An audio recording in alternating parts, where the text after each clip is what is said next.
Саламатсыңарбы, урматтуу жалпы 7-класстын окуучулары. Биз силер менен бүгүн 4-чейректин эң алгачкы темасы болгон иш кагаздарынын түрү, расмий эмес иш кагаздарын өтмөкчүбүз. Бүгүнкү сабакта силер расмий эмес иш кагаздары жана анын түрлөрү боюнча түшүнүк аласыңар. Расмий эмес иш кагаздары жана анын айрым түрлөрүнүн жазылыш өзгөчөлүктөрүн үйрөнөсүңөр, алган билимиңерди турмушта колдонуп, сабаттуу болууга көнүгөсүңөр. Буга чейин 5-6 класста кептин стилдери тууралуу маалымат алганбыз. Өзүңөр билгендей, кептин стилдери ооз-2 жана жазуу стили болуп экиге бөлүнөт.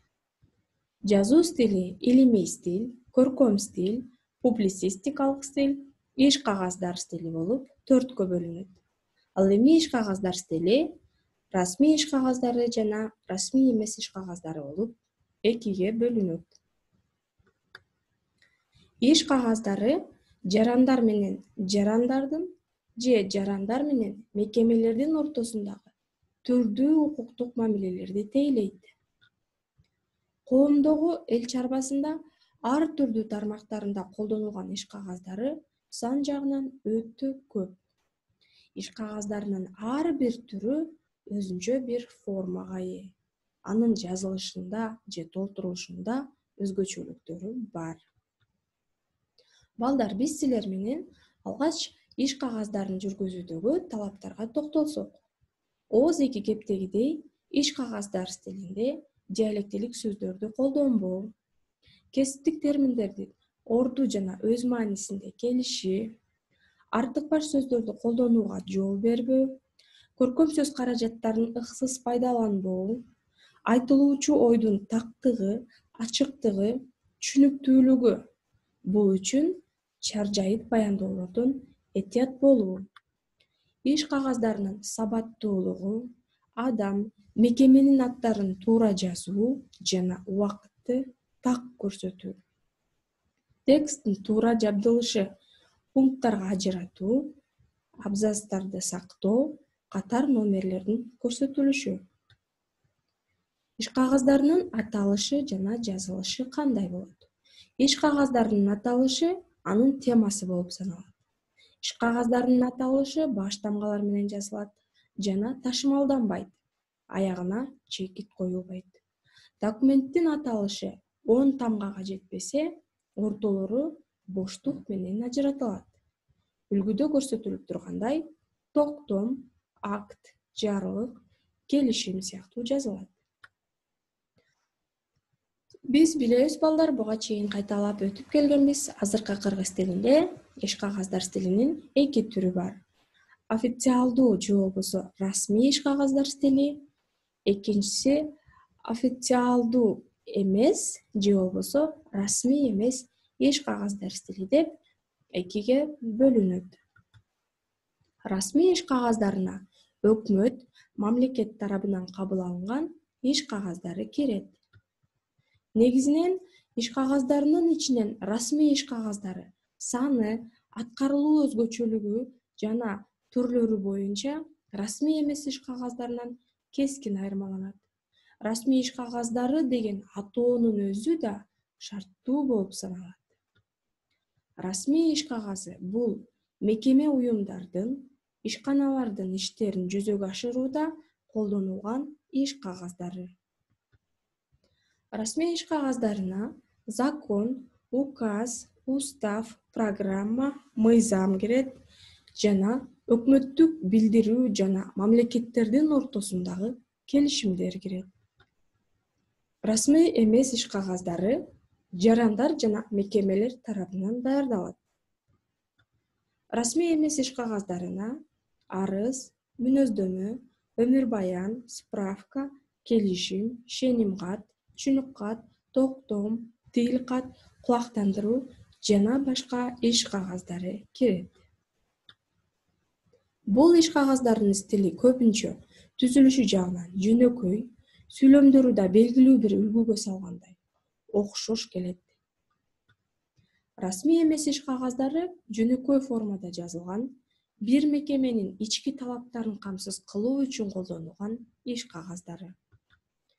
Расмий эмес иш кагаздарынын ар бири белгилүү бир иш-чараларга багытталып, калыпка салынган үлгүнүн негизинде ишке ашырылат. Мисалы, кулактандыруунун кандай жазылышына көңүл бурулалы.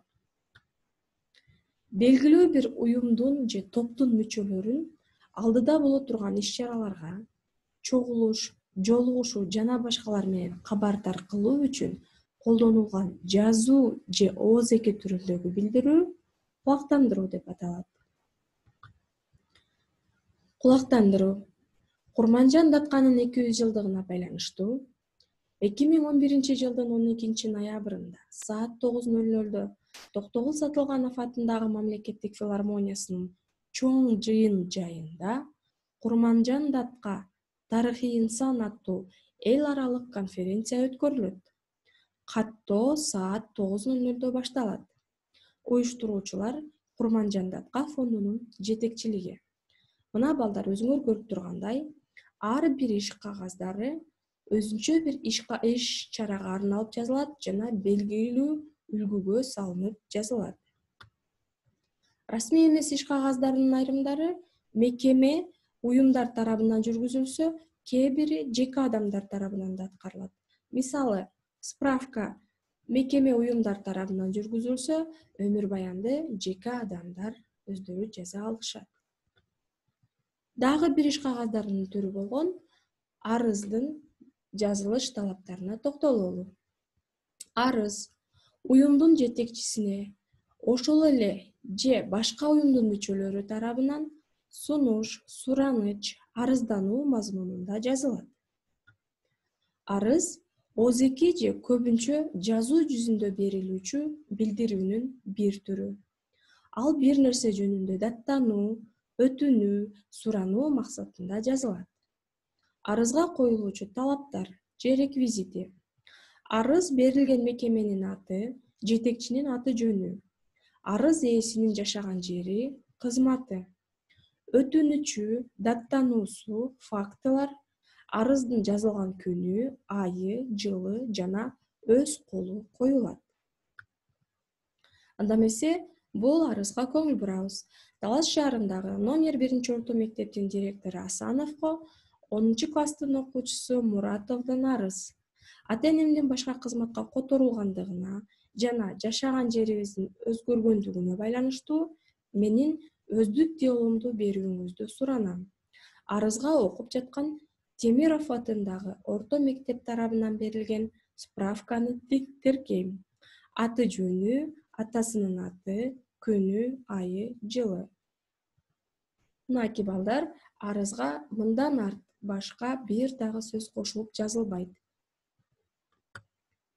Дагы бир иш кагаздардын түрү болгон өмүр баянга токтолобуз. Өмүр баян өзү тарабынан басып өткөн жолун жазуу, өмүр баян ишке орношкондо, сыйлыкка көрсөтүлгөндө жана башка учурларда жазылат. Ага төмөндөгүдөй талаптар коюлат.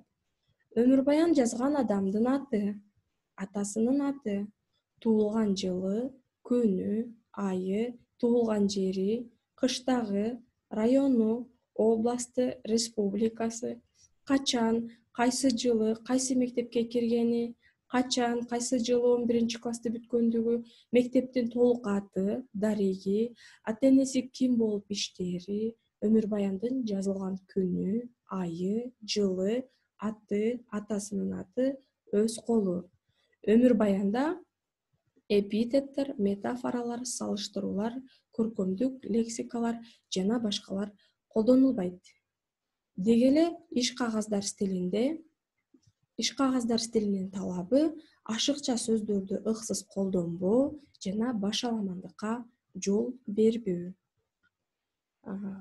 Дал ушул үлгүгө салып, балдар, өзүңөрдүн өмүр баяныңызды ар бирибиз өзүбүздүн өмүр баяныбызды жазууга көнүгөбүз. Үйгө тапшырма расмий эмес иш кагаздарынын түрлөрү кайсылар экенин билип келебиз жана алардын жазылыш өзгөчөлүктөрүн эске алуу менен өзүңөрдүн өмүр баяныңарды жазып келесиңер.